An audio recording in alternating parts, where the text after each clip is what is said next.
The US dollar is in peril. It has been consumed by inflation in recent years as the US has printed trillions of dollars and is showing no signs of slowing down. Anyone with even half a brain cell is expecting inflation to remain well above the 2% aim over the coming decade, and that is creating instability in the world's financial systems. The US dollar isn't just important to the American economy, but to the entire world. Its force is so dominant that I, a British business owner, negotiate prices with European, Asian, and South American clients and customers in US dollars. And it isn't even close to being a question why. The world's oil market is dominated by the dollar, the world's financial system is dominated by the dollar, the world's trade is dominated by the dollar. So what happens when those dollars start losing their value at a rate unprecedented in history? Frankly speaking, the answer is anyone's guess, but we all know it isn't going to be pretty, and in fact, over recent weeks, the situation has only gotten worse. No one at this point will be surprised to hear that there was a banking crisis in the US in March. Crazy, right? Who could have possibly predicted that? Well, it turns out every single person who watched this YouTube channel.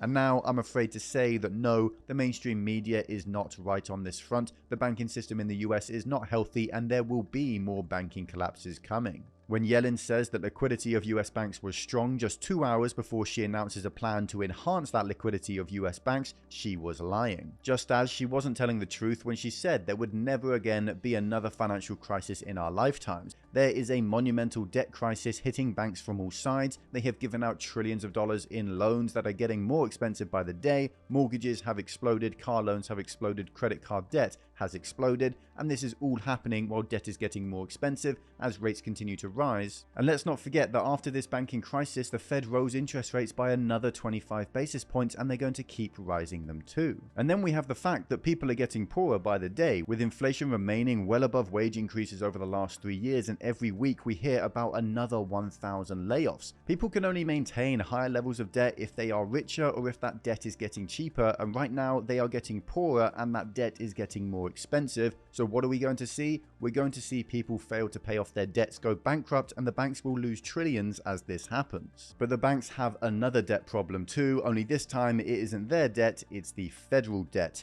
Banks own trillions of dollars of US Treasury bonds, and these bonds have lost value by as much as 40% according to TLT, and that means banks have billions of dollars in paper losses, though they don't have to declare those losses yet thanks to their corrupt laws. And finally, as one more nail in the coffin, there is a $65 trillion currency swap debt bubble that is becoming a bigger problem by the day, and that's not at all recorded on balance sheets either, because banking lobbyists paid the politicians off. So where does this leave us? Well, with an economy in an incredibly tough position, and I only really see two possibilities. This debt crisis is real, it has already caused one banking crisis, and it actually got bigger in the process as the Fed printed $300 billion to deal with it in March. So what's going to happen? Well, the first possibility is that this crisis continues to evolve and the economy continues to suffer, and eventually the Fed is forced to try to fix this whole crisis by turning the money printers back on. This will be done to try and stimulate the economy, but it will also stimulate inflation, and while CPI is at around 6% today, it will quickly rise up above 10%, and the Fed will realize their mistake,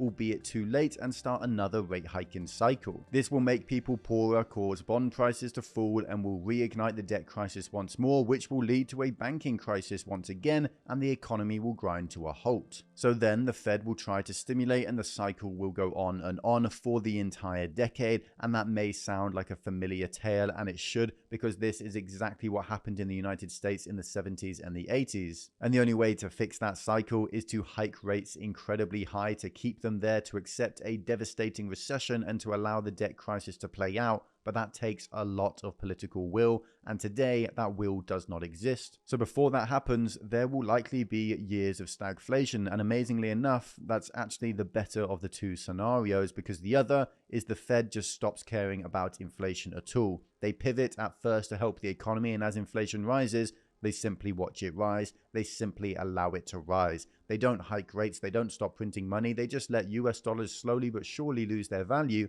hurting hundreds of millions. All because they don't want to pop the bubble. Hyperinflation is the typical way to define this kind of effect, but really anything over 20% inflation for years on end results in the same outcome, and in this case, that outcome will be the death of the US dollar. Neither of these are nice scenarios to think about, but they are likely. This debt bubble exists. It is a problem, and inflation exists. It is a problem, and you can only fight one of these problems at a time. A decision will have to be made. The Fed and the US Treasury and the President will have to make that decision, and no matter which one, it will be bad for you and bad for the dollar. But how the hell are we supposed to invest during times like this, when asset prices are falling or stagnant, or at best just keeping up with inflation, and with a property bubble, an equity bubble, a tech bubble, and maybe even an AI bubble already at full size? Well, the last time we saw a sustained period of stagflation, one of these standout performers was none other than gold, the oldest form of money that costs money to mine out of the ground and is innately rare and hard to find. The government, simply put, can't just decide to create gold at will, and so it never suffers under the same circumstances that causes huge levels of inflation. The money supply of gold, if you will, cannot be manipulated, and so its value holds strong. So when gold maintains its value and the US dollar loses its value,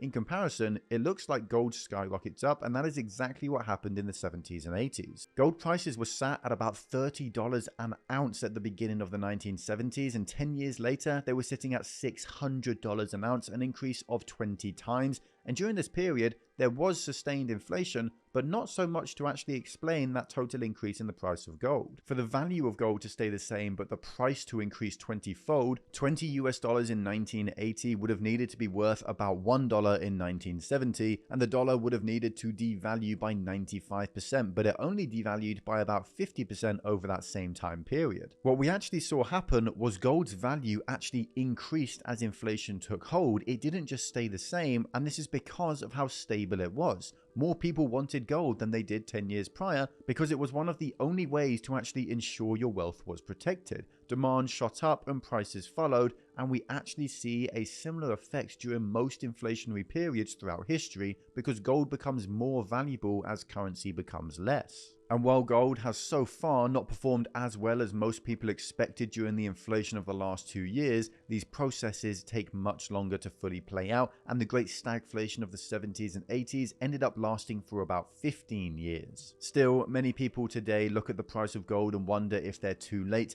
In late March, prices reached above $2,000 an ounce, touching all-time highs, and with prices rising by more than 20% over the last 6 months alone, it can feel like jumping on board too late. And that brings me onto this video's sponsor, West Haven Gold. Investing into gold mining and gold exploration stocks has often outperformed investing into gold itself during periods when gold rises in price. These companies tend to have large amounts of gold in the ground that can be mined out at a profit, and as the price of gold increases, the amount of profit they can generate scales even greater, which allows their values of these companies to increase too. And West Haven Gold is a company that is looking to find the next gold producing property. They operate in British Columbia, Canada, and control 370 square kilometers of land in 4 separate properties in what's known as the Spencer's Bridge Gold Belt. The infrastructure on and around this land is solid, with highways, power lines, and close proximity to a labor force, allowing for low-cost exploration, thanks in part to the area already being heavily logged in the past. The company also has a high degree of insider ownership, with 23% of the shares owned by directors and officers of the business and 10% owned by friends and family, meaning those working for this company are heavily invested into its success,